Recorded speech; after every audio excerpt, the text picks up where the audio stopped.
Hello everybody, Rob with Travels with Dottie, and rest assured Dottie is with me in the co-pilot seat, and I'm back doing my favorite thing. It may not be the thing that's going to make me a rich man on YouTube because I don't get that many views on this, but I primarily do these talk and drives not for everybody on YouTube, but for the people that are subscribed to me. I'm getting feedback that the people that are my subscribers that watch me regularly really like these talk and drives because because I'm really comfortable doing it and it's not scripted. Sometimes I have a topic I want to cover during the talk and drive. A couple things I wanted to talk about today, but mostly it's definitely non-scripted either way, and the talks can go anywhere. The thing I want to talk about is I'm in Roadrunner BLM. Most of you know me. I've been in La Posa South for the whole season. I'm here for Deborah Dickinson's, her Patreon subscribers were invited to a camp out that went from Thursday, Friday, Saturday, and Sunday. Today's Mondays. There's a few left, but I just want to say how, if you're a full-timer, it is such a good idea to go to meetups in these organized campouts and things, because you connect with other people, and it's, I was sitting with all these, and yesterday at the end I was the only man, usually outnumbered, but I'm sitting with all these women around this campfire, and I thought to myself, I feel like I could sit here forever. It was just so peaceful and relaxing, and I was surrounded by kindness and humor, and it's wonderful. So that is a real prescription if you're the kind of person that thinks, well, I might be lonely out here. Well, you might be, but you don't need to be. It doesn't take much hunting online to find people in the lifestyle that have similar interests that you do. And one way to tell that is if you're a big fan of a YouTube channel, like I'm a big fan of Deborah Dickinson and Frugal RV Gal, you're going to have something in common right away with the people that come to their meetups, because they love them too. So immediately you have common ground.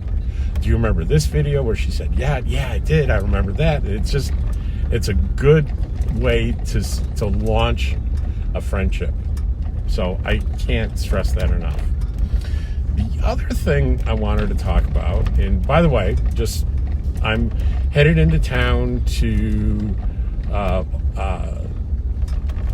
pick up something for my friend Sally, and it's Sally Forth is her channel, and I just did a RV tour with her in a couple videos ago. If you want to check that out, she has a YouTube channel. I would please subscribe to her channel. It's Sally Forth, Forth, the same as the old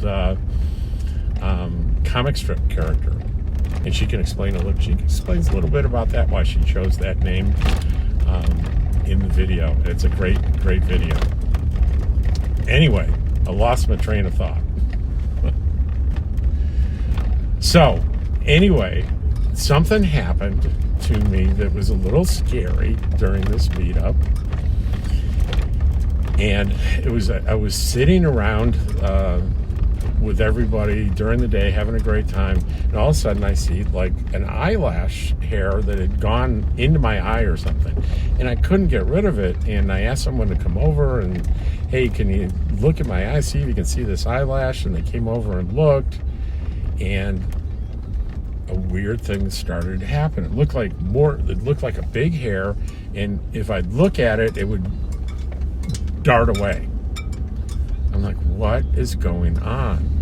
And it was pretty big, and I'm like, what is going on?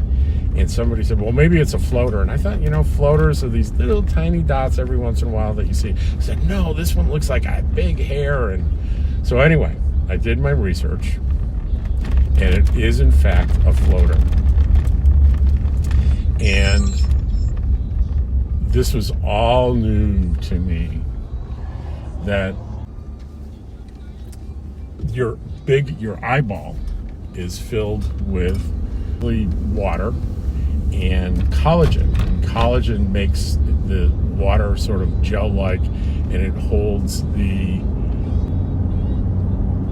what do you call, the integrity of your eyeball. It makes it into a ball. And this collagen, sometimes it dries up, and on the back of your eye it sticks to the sides. And as you get older, sometimes some of that collagen will break off the wall suddenly, and the reflection of that, or the shadow of that, becomes a floater. And it happens as you get older. Like, I'm getting older. I'm about to turn 63. And sure enough, as I researched, this is exactly what's happening to me. And it's perfectly normal. And there's some exceptions where if it happens suddenly and there are flashes of light and your vision's blurred, there's some kind of, look it up, it'll tell you, could be a ocular emergency, but I didn't have any of those other things.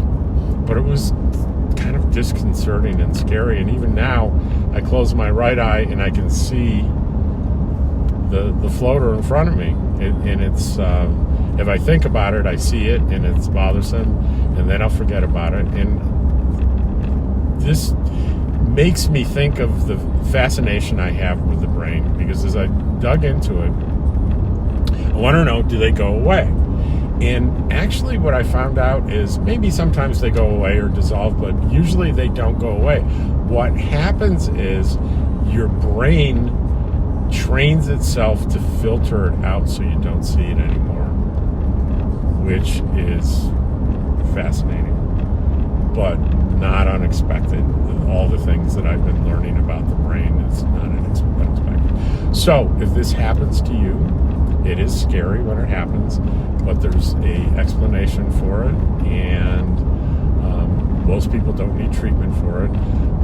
The treatment for it is, there's two things. There's two different kinds of surgery. When somehow they just go in and scrape off the collagen or break it up. They break it up into smaller pieces. And there's also a version where they use a laser to do that. But both of those come with not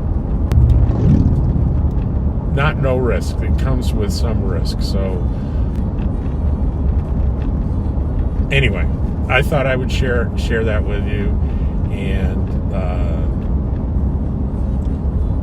I am going to pull in here, and I'm going to stop by. My campmates haven't seen me for a few days. They expected me back today. So I'm just pulling in to let them know I'm not coming until tomorrow, because some of the ladies from the get-together are staying an extra night. And to make me look good, I'd say, well, I'm going to stay to protect them. It's really, I would need, if I acted up, I'd need protection from them. So that's not, I just enjoy being with them, and I want to stay an extra day. These, if you want to know tough, capable women, get to know some nomad women. Get to know some of them. Most of them don't play. Very impressive. Very impressive. So anyway, I think I'm going to close this off, and I'm not going to take you into town today. I'll turn it back on if there's anything interested in Quartzsite. But again, support my friends. That's by just subscribing to their channel, Deborah Dickinson. It's not Dickerson, it's Dickinson. And Frugal RV Gal, and Sally Forth. And I will put their links into my description. If you forget, go ahead and subscribe to them. And chances are, if you're my subscriber, you probably got here because of them. So on the off chance that you're not already subscribed to them, please subscribe to them. And I'm going to hang on, let's see what my old camp looks like. Ooh, at the peak we had, I think, 10 rigs, and it was pretty big. Now it's down to 2. And it looks like they're not, oh, they are home. Jim's home. I can see his car.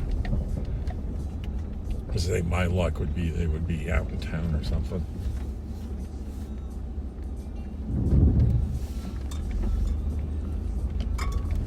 And as we come up here, You'll see Daryl and Jim. Daryl's a guy I met in Utah. Ballooning. We crewed together on a balloon team. And I harassed him after that until he agreed to come out and camp with us. And this is Jim from Canada, Jim Bertrand.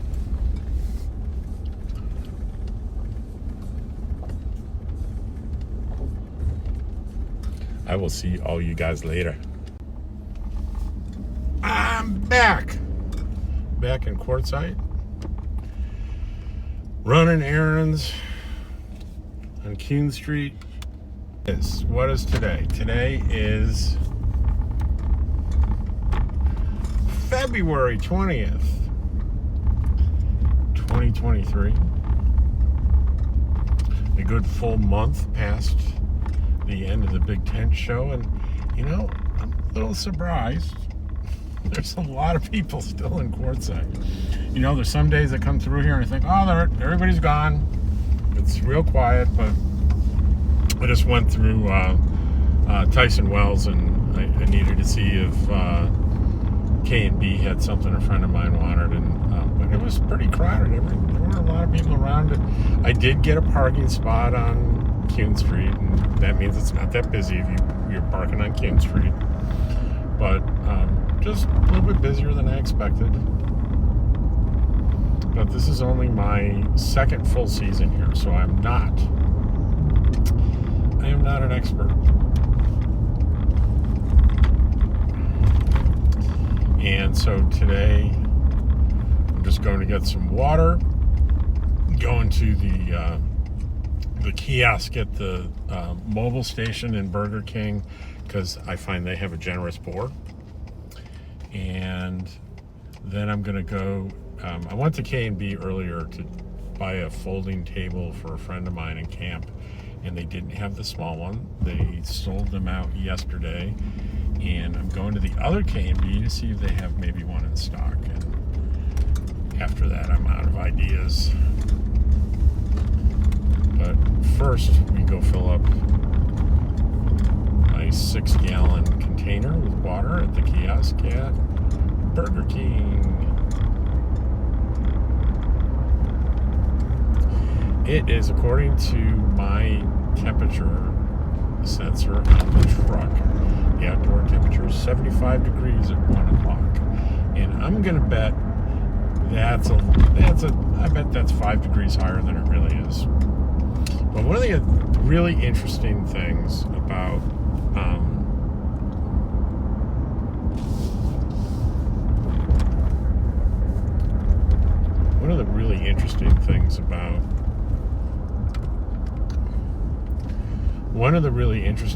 about the desert is it could be 67 degrees, and if you're in full sun and there's no wind, it feels like it's 80.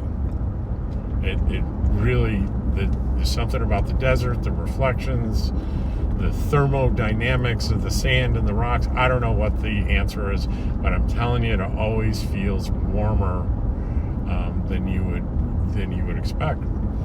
Conversely, when the sun goes down, boom, it's like you're running for your coat.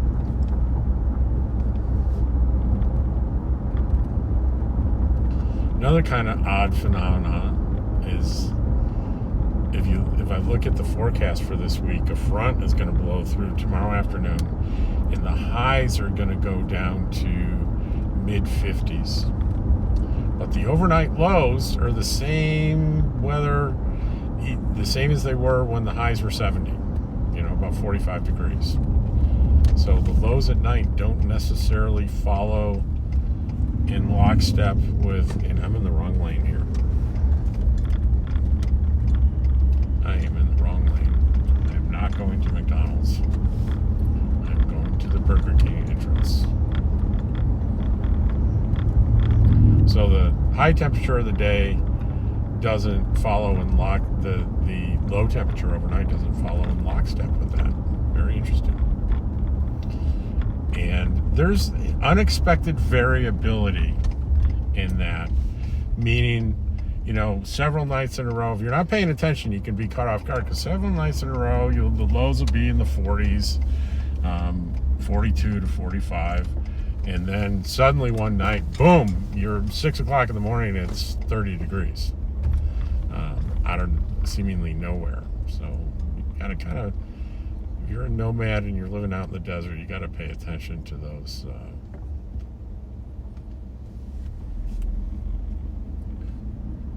temperature forecasts. Very important. So I'm going to take a loop here, pull up to the kiosk, fill the water. Hopefully I have enough quarters left. I know I was running low on quarters, but hopefully there are 4. And don't tell me, they're going to pull in right in front of me and take water, maybe? Maybe not. Okay, good.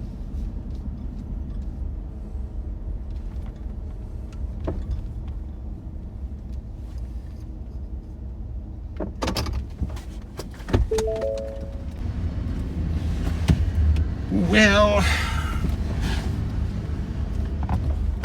no water today from there. In these kiosks, when you put in your quarters and it goes right through, you're not going to get anything out of it. And I suspect it means it's out of water.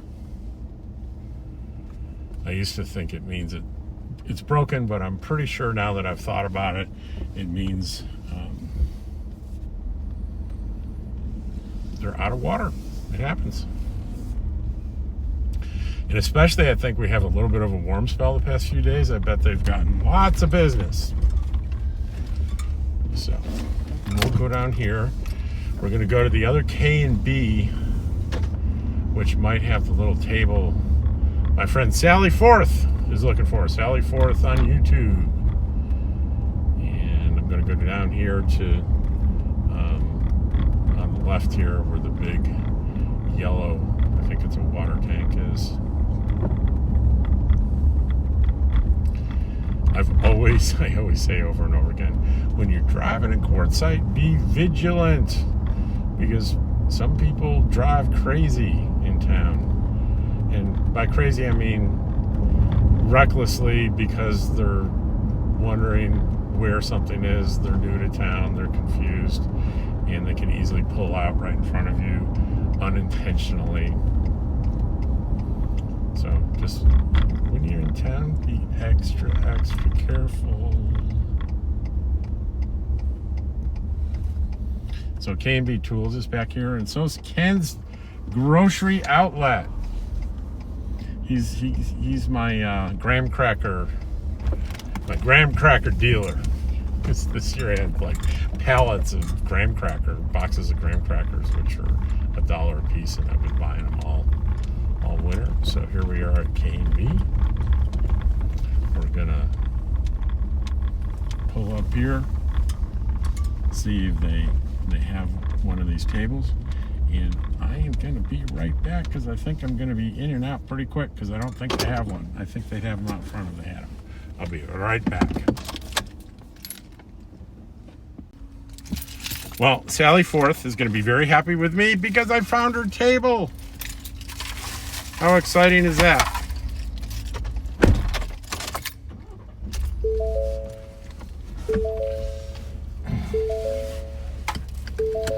I love K&B. So the guys that aren't aware of it, K&B Tools, they have 2 locations in Quartzsite. One is here next to that yellow tower off West Main, and the other one is in the center of Tyson Wells there. You can't miss it. And sometimes they'll run out of stock in one place and you go to the other and you get lucky.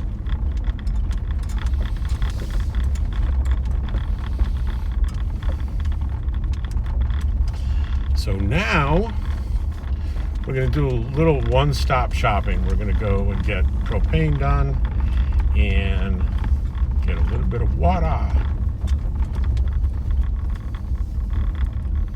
A little bit of water.